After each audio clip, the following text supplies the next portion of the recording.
ভাবে ফুটবলৰ এটা ষ্টেডিয়াম ইনডোৰ ষ্টেডিয়াম আৰু ৰান ট্ৰেকৱে এনেকুৱা কিছুমান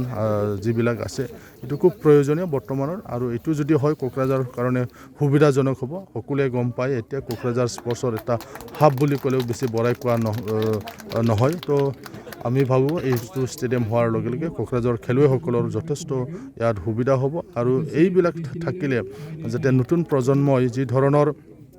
নেশ্যনেল ইণ্টাৰনেশ্যনেল ষ্টেণ্ডাৰ্ডত খেলিব লাগে সেইখিনি সুবিধাটো নিশ্চয় ইয়াত পাব বুলি আমি আশা কৰিছোঁ